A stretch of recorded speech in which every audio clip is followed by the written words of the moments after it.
Assalamualaikum warahmatullahi wabarakatuh. Saya Ruslana, saya akan menjelaskan teori dan hukum penyelesaian sengketa dalam ekonomi syariah. Bagian A, penyelesaian sengketa ekonomi berdasarkan Islam klasik. Yang pertama, al-sulh atau perdamaian. Secara bahasa, sulh berarti meredamkan pertikaian, sedangkan secara istilahnya sulh berarti suatu jenis akad atau perjanjian mengakhiri perselisihan atau pertengkaran antara dua pihak yang sedang bersengketa dengan cara berdamai.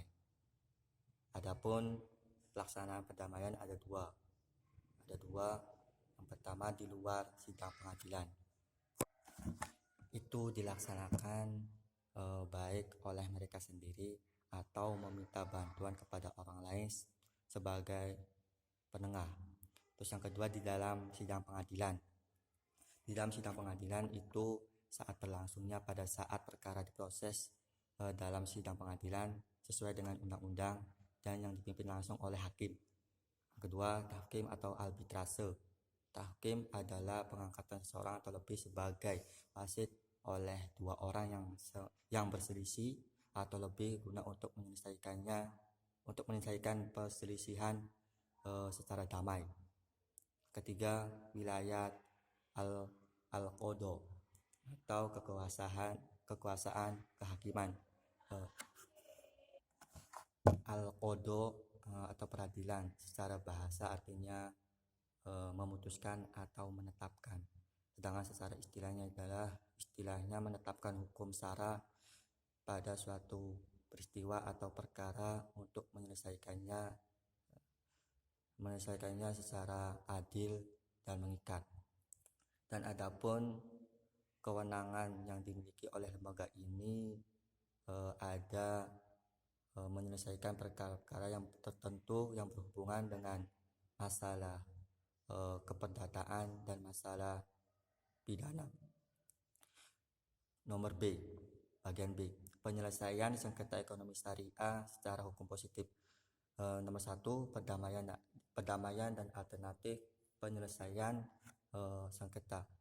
Untuk konteks di negara Indonesia, perdamaian telah didukung keberadaannya dengan hukum positif, yakni Undang-Undang Nomor 30 Tahun 1999 tentang arbitrase dan alternatif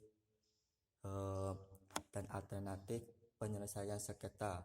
Dengan adanya peraturan secara positif mengenai perdamaian, maka segala yang berkaitan dengan perdamaian, baik yang masih dalam bentuk negara, yang bentuk upaya, proses teknis pelaksanaan yang hingga pelaksanaan putusan dengan sendirinya telah sepenuhnya didukung oleh negara. Dalam Undang-Undang Nomor 30 Tahun 1999 tentang arbitrase dan alternatif penyelesaian sengketa dapat dikatakan sebagai wujud yang paling real dan lebih spesifik dalam upaya negara mengaplikasikan dan mensosialisasikan institusi perdamaian, bahwa institusi perdamaian dalam sengketa bisnis. Dalam undang-undang ini dikatakan bahwa negara memberi kebebasan kepada masyarakat untuk menyelesaikan masalah sengketa bisnisnya di luar pengadilan, baik melalui konsultasi, mediasi, negosiasi, koasiliasi, dan atau penilaian para ahli. Yang kedua, arbitrase. Di Indonesia terdapat beberapa lembaga arbitrase untuk menyelesaikan berbagai sengketa bisnis yang terjadi dalam lalu lintas perdagangan, antara lain Badan Arbitrase Muamalat Indonesia yang khusus menangani masalah persengketaan dalam bisnis.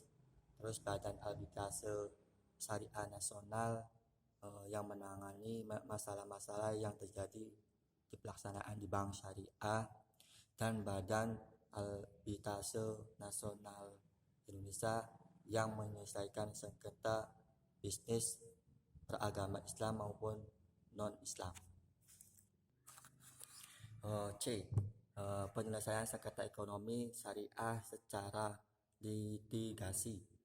Yang pertama, subjek hukum dalam sengketa ekonomi syariah.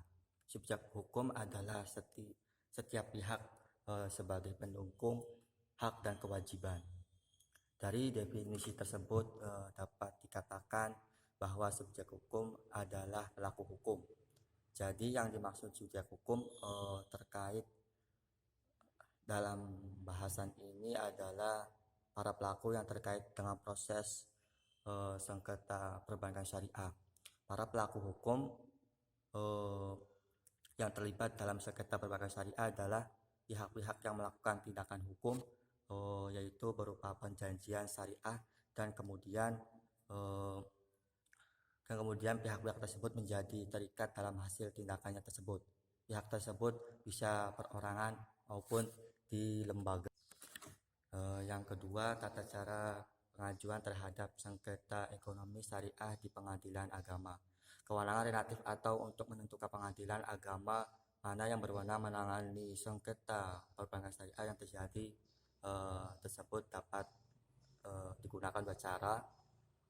Yang pertama, gugatan tersebut dapat diajukan ke pengadilan agama yang mewilayahi tempat tinggal atau kediaman penggugat. Yang kedua, gugatan tersebut dapat diajukan ke pengadilan agama mewilayahi tempat tinggal atau tempat kediaman tergugat. Gugatan bisa diajukan baik secara tertulis maupun lisan. Syarat-syarat formil tersebut adalah sebagai berikut. Bagian A, identitas para pihak meliputi nama, gelar, agama, dan status penggugat atau tergugat. Bagian B, fundamentum audiendi adalah dasar gugatan atau dasar tuntutan. Itu juga dibagi menjadi dua, substansi teori dan teori individual. Bagian C, politum pemeriksaan adalah pokok tuntutan gugatan yang diajukan. Terus yang nomor ketiga, proses pemeriksaan terhadap sengketa perbankan syariah di pengadilan agama. Meliputi pendaftaran perkara, penetapan majelis hakim, penetapan pertunjukan panitera sidang atau panitera pengganti, terus penetapan hari sidang dan pemanggilan para pihak. Bagian B, tahap persidangan meliputi acara pemeriksaan persidangan istimewa, acara pemeriksaan persidangan biasa. Adapun prosedur mediasi menurut Perma tersebut dengan tahap-tahap sebagai berikut. Yang pertama, pramediasi, kedua proses mediasi, dan hasil mediasi. Sekian dari saya. Wassalamualaikum warahmatullahi wabarakatuh.